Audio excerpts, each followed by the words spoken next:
Welcome everyone, Costin here with the most popular faction in Warhammer Fantasy, and probably the most popular faction race in Warhammer, or Total War Warhammer in general. And that is, of course, the Empire. And I want to talk here about the Legendary Lords. I do need to mention that the Empire certainly has some issues. The way they work is that the Empire can be really good if you can get to the mid to late game. You can get really good heroes, a great variety of mages, artillery, good range units, good melee units, good cavalry. You have pretty much everything that you need. The problem is all of that is to the late game. Early game, the Empire is very weak. The only units they can recruit are pretty bad. I mean, archers are decent, but there are much better early game range units available. Compare archers to Glade Guard, or compare archers to High Elven archers, you might understand exactly what the problem is. And archers are, by the way, also a DLC unit. So if you don't own the Beast and the Hunter, you won't be able to recruit them. Which means you're going to be reliant on getting crossbows, which require a building, as opposed to the archers, which you can recruit from any settlement, regardless of tier. And archers are cheaper and cost less upkeep. Now, of course, crossbowmen are generally better, but they're also more expensive. For the early game, archers are just going to be better because you're going to be able to mass them, have more armies, and in Warhammer Free Immortal Empires, being able to mass a large number of units, large number of armies from the very start is actually something very significant. So yeah, the Empire has issues. It's too weak early game. It gets pretty good late game, but yeah, you really are playing a faction that grows to be very strong. It doesn't start strong, it grows to be strong. The problem with that is that much of the challenge, much of what really matters in Immortal Empires at the moment is the early game, not the mid to late game. Those are irrelevant. The actual challenge, the difficulties of any campaign are going to come in the early game, and the Empire as a whole is weak in terms of dealing with that. Now, let's talk about Legendary Lords. Who are the weakest? Who are the best? Let's start with the weakest. Karl Franz is actually going to be at the very bottom of the list of Legendary Lords for the Empire. It's not that he is personally weak. He has some decent bonuses: low recruit rank +2, campaign movement range 10%, 10 diplomatic relations with the rest of the Empire. His army benefits aren't really incredible, though that 8 leadership to his army is useful, since the leadership of your low tier units isn't that particularly good. But that's where the good stuff ends. Karl Franz starts with a rebellion in Reichland, a rebellion that also holds the Imperial Fort and acts by pass. You need to deal with this rebellion, because if you don't, you're going to have a lot of issues. But the problem is with this rebellion is that the fastest you can deal with it is like 5-6 turns. You can do it fairly consistently. It's not that much of a challenge, but you're wasting 5 to 6 turns just fighting rebels while the rest of the Empire burns around you. That's the first issue, and it really affects everything else, because Marienburg might take a piece of the rebel territory if you don't move fast enough, and you don't want to end up in a fight with Marienburg, because if you end up in a fight with Marienburg and even win it and take their territory, you're likely just going to end up in a position where instead of Marienburg fighting Norska, which is something they generally do, you're going to end up fighting Norska, which is not a fight you want to pick early on. But then there's the issues of prestige and the Imperial Authority system. The Imperial Authority system, to put it mildly, is pretty crap at the moment. It was introduced in Warhammer 2. It wasn't that great in Warhammer 2, and now it is worse than ever before. See, the way the Imperial Authority system works is that, yeah, you can gain authority by doing certain actions associated with prestige or restoring an elector count if they've been wiped out. But you lose quite a lot of Imperial authority, generally -3, for every elector count that gets wiped out. And chances are a lot of elector counts are going to be wiped out very, very quickly. So for instance, Festus starts here in Hochland. He's about to wipe them out. So while I've been dealing with rebels, Festus has just been dealing a mortal blow to Hochland. Now, you don't lose a lot of Imperial authority. You don't have that -3 for Festus. They changed that with the most recent patch. But you're still going to lose Imperial authority, and there's pretty much nothing you can do to deal with Festus. Never mind that Midland has Kazrak over here, who's going to present a significant challenge to them early on. Kazrak is going to wipe out their armies, maybe wipe out some of their settlements. And although you can certainly deal with Kazrak, he is a nuisance. So already you're going to fight a rebel, a strong rebellion. Then you're going to deal with Kazrak. Then you're going to march all your entire army here to deal with Festus, because if you don't, yeah, he's just going to run amok against against Talabayam, against Midland. You might wipe out Osland if you're not careful about it. You can't ignore Festus. And once you dealt with that, the Strong Rebellion, Festus, Kazdrak, you have other issues. To the south, if I toggle the Fog of War, you have Grom the Punch. Grom the Punch, because the AI is predisposed against you, regardless on which difficulty you're playing, Grom the Punch is almost certainly going to declare war against you. And he's going to march his army through Helmgart, which you first need to take, to attack your core territory, while you're dealing with the Burning Empire in the rest of the territories. So you've got already 3 legendary lords and a strong rebellion to deal with. But there is more. That's just the start.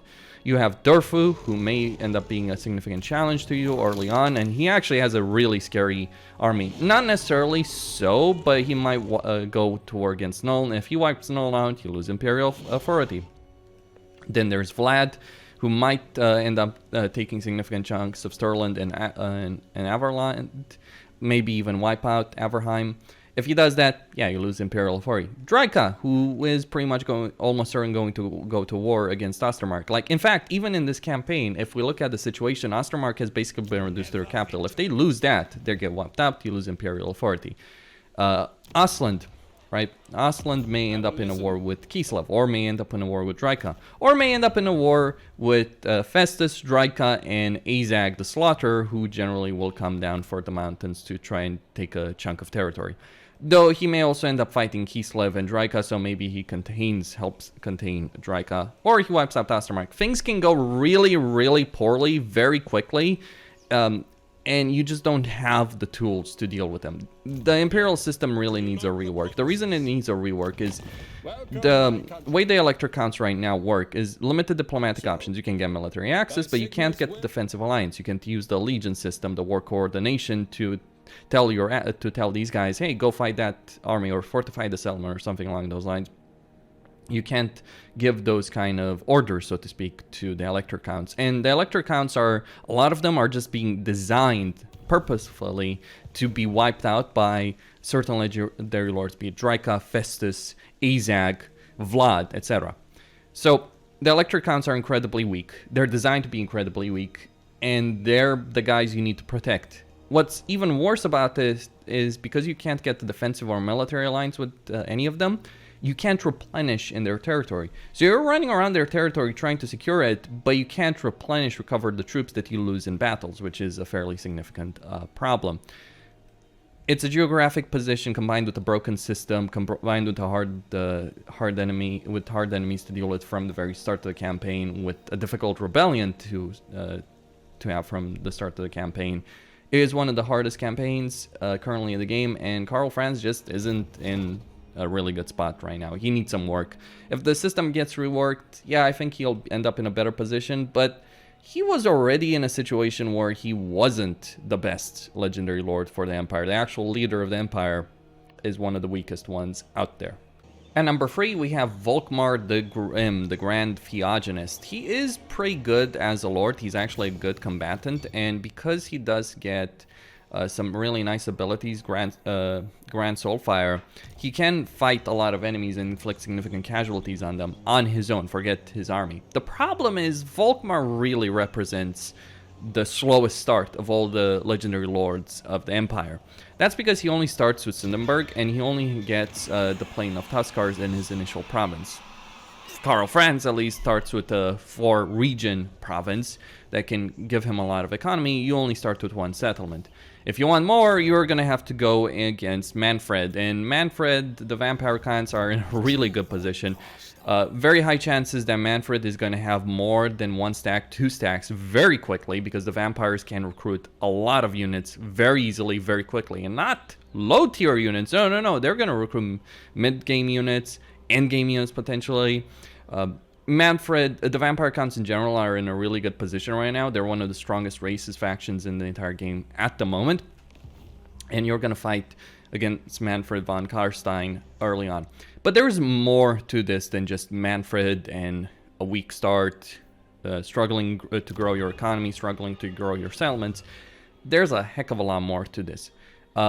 You start in the Southlands. You start in the Southlands Thunderdome, as it has been nicknamed. Now, the problem is borders. You've got very large borders, very wide spaces from which enemy armies can invade your territory. So even if you take the Shifting Sands, chances are that a lot of enemy factions will start declaring war against you and will take advantage of the situation to do significant damage to your territory, to your economy. A joke I've had in a campaign, etc., or in a campaign, and my campaign as Volkmar, as I was playing, is that the regions here in Antioch and Bagar would just constantly be taken over and over and over again by AI factions, because you can't chase them down, they'll run away from you. You might be able to use ambush ends to bait them into attacking you, though that doesn't necessarily always work. But yeah, your territory is very exposed. Like, your initial expansion is to take territory, fight Manfred, take him out, take Casabar. And then what you do after that, well, you might fight Cetra, though that's not necessarily recommended. I probably recommend going west, because the territory here that Arkan and Rapans do have is much safer. It's in a pocket, and it's safer from invasion, pretty safe from invasion, with the exception of Zandri, which might be attacked by the top knots. You may wipe out Cetra, you may take out the Black Pyramid of Nagash. If you take out Cetra, though, it's probably recommended to not end up in a war with Cetra. You can avoid that, because then Skarbrand over here is going to start attacking your territories, and you're just surrounded by a lot of foes. Your only real friends are potentially Forik and Rapans, and they've got their own issues to deal with. The Lizardmen don't particularly like you, and since they are predisposed against you, yeah, they're quite likely going to declare war against you. You gotta love AI logic. It's like, oh, we're Lizardmen, we're meant to fight chaos. Then why are you attacking the Empire, which is also trying to fight chaos? But that is something that's quite likely to happen in a lot of campaigns that you're playing as Volkmar. It is a harsh starting position, a harsh situation. Volkmar is a good combatant, but his faction bonuses are not really all that special, honestly. Yeah, bonuses to Flagellants, Empire Knights, and Free Company don't really matter all that much. I mean, I guess you can make a Flagellant Doom stack. People have done that, but that's more of a mid-game army than an early-game army. So yeah, there's issues in the way things work. Like Volkmar just represents the weakness of the Empire when it comes to its early game. Because the Empire starts weak in the early game, it only gets stronger if you get enough territory, enough provinces to make an economy to support mid-game units that are pretty good. Things like Hellstorms, cannons, handgunners, all that kind of stuff.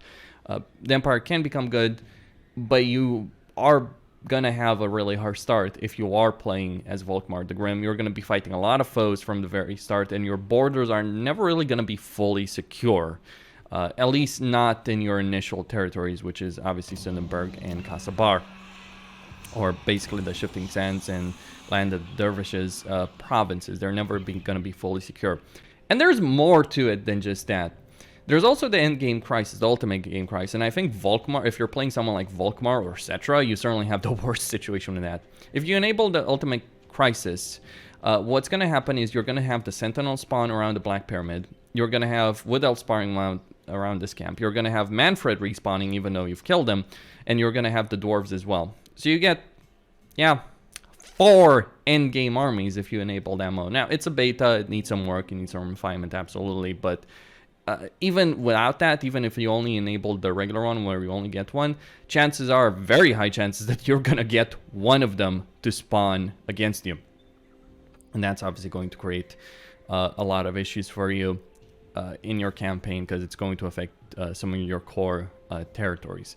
So yeah, Volkmar is in a rough state, though he is much, much better in terms of battles than Karl Franz is, because he's just going to wipe them out with AoE. And he doesn't have to deal with the Imperial Authority system. Now, number 2 is Balthasar Gelt. There's a reason this guy was the most popular legendary lord in Warhammer 2 for the Empire, because he is pretty good. He's a Lord of Metal wizard, so unlike the other Imperial factions, you actually, or the other Imperial legendary lords, you actually start with the ability of using magic. Not the melee magic that someone like Volkmar has, proper, real magic of the Lord of Metal. And you also get 10 armor for all units in all of your armies, and capacity for more wizards, and upkeep for wizards. But there's more to it. There's also his own benefits. Right here, recruit rank, and missile strength 10% for artillery units. The Hellstorm Rocket Battery Doomstack works incredibly well on Balthasar Gelt, and that's what people like about him. having that kind of artillery bonus is really nice to have. And you also start with captains. Although Gelt is not the best combatant in a fight, you can really use this captain to make up for that to a certain extent. Crucially, while he has the same issues as everyone else, and start weak, and like with Karl Franz, he has to deal with the Imperial authority. He is actually much better suited in terms of dealing with that, because although you won't be able to save Hochland or recover it from Festus unless you want to march very far north, and you are going to deal with that -1, you do only have a minor game challenge. Like how minor? Well, the only enemy you start at war with, if we look at the diplomacy screen, because I've wiped them out, are a minor tribe of orcs and the settlement, which you can easily wipe out. Like there's an army, and then there's settlement, you take them out, done. You've dealt with your early game enemy. After that, you have incredible flexibility to do whatever you want. Want to take out the dwarves of Carrick-Heron, because you can also settle mountains, which is a benefit. You can settle mountains, you can fight Durfu if you want, you can fight Carrick-Norn if you want, you can deal with these orcs, though chances are they're likely going to declare war on you anyway. And you do start with an Imperial fort already at level 1 that isn't actually under threat, because the only guy who you have directly to yourself is Belegar, and he's not unfriendly towards you. Scrag may become an issue, but emphasis on the may. Someone like Dryka is likely going to become an issue. Scrag has his own problems. He's going to fight the Border Princes, he's going to fight Belegar, etc. What all of this adds up to is that Gelt can go rush Sylvania, essentially, or some other enemies. And by rushing Sylvania, he can secure that sweet gold mine in Drakenhof and prevent Vlad from becoming a major problem. So you are capable of eliminating one of the biggest issues that the Empire does face in their campaign in their core territories, which is Vlad von Karstein. You can take out all of Sylvania, take all of this out, secure this province, and the only neighbors you're going to have are the only neighbors that you're going to have are dwarves, who are predisposed against you, won't likely declare war against you, or maybe some of them will. That can happen. Obviously, the AI is very biased against the player, but you can prevent that from happening. And so you can secure some really good territories here, really good provinces, 2 entire provinces beyond your initial one. You can secure those fairly quickly within a campaign, whereas Karl Franz may only have 1 province, though it's a pretty good one, but he may only have 1 province by turn 20 or so. Gelt can have significant chunks of Sylvania by turn 20 or so. And having Sylvania will create an economic heartland for you, which then allows you to recruit more armies, which then allows you to deal with all the other problems, Dryka, Azag, Festus, etc., dealing with all those other problems. And Reichland is going to be in a much better position to hold their own territory against things like Rom, Festus, Kazrak, because unlike when you are playing him, Karl Franz starts with the entirety of the Reichland as well as Helmgard. So the AI of Karl Franz is in a much better position than the player Karl Franz, and that gives you flexibility in the campaign and allows you to deal with all these threats. You have a fairly secure starting province, you don't have many major enemies, and you can pick and choose who you want to go for. You don't necessarily need to go after Vlad. I think it's the smartest move, absolutely, because that gold mine is really sweet, but you don't have to do it. You can go after other enemies as well. And to be fair, the fight against Drakenhof and Tempelhof would not necessarily be the easiest in the world. But yeah, you do have flexibility on your campaign, and you have room to grow. You can expand, you can take territory. I mean, you could go south, you can go in the mountains, you can take Carrick-Heron, you can go after the Border Princes, you can take out Scrag.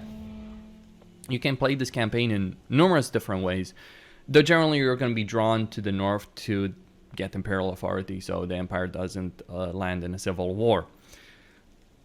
But Gelt is in a decent spot, but yeah, he's still dragged down by this crappy system. It really needs to take a hike. But outside of that, like if there was no Imperial authority system, if that was removed from the game, he would actually have a really strong campaign. Sadly enough, he's dragged down by it, but he is actually much better suited, much better positioned to dealing with all those issues than Karl Franz does, because he's not wasting the first few fucking turns of his campaign every single time dealing with a pointless rebellion. And at number 1, in terms of the legendary lords of the Empire, it is Markus Wolfheart. It sounds very surprising, but here's the reason why. The Empire has a weak start, right? it's hard to unlock all the really good units. Unless you're playing as Markus Wolfheart, who gets those for free for an Imperial supply system. You will start with Scots of the Empire, and once you get your first shipment within 4 turns by default, you'll get some halberdiers, great swords, some cannons. Getting cannons from early on, pretty nice indeed. Getting great swords pretty quickly, also nice indeed, though, gotta be said, plenty of people can start with, I think all of them start with great swords, except him. But you can get that, make up for that, no problem, get some huntsmen.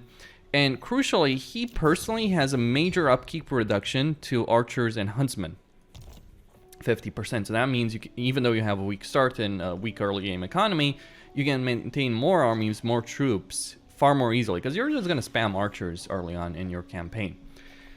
But beyond that, of course, is once you get to Imperial Guardians, you will not just gain things like cannons or halberdiers or Imperial Knights. You'll start getting things like Hellstorm rocket batteries.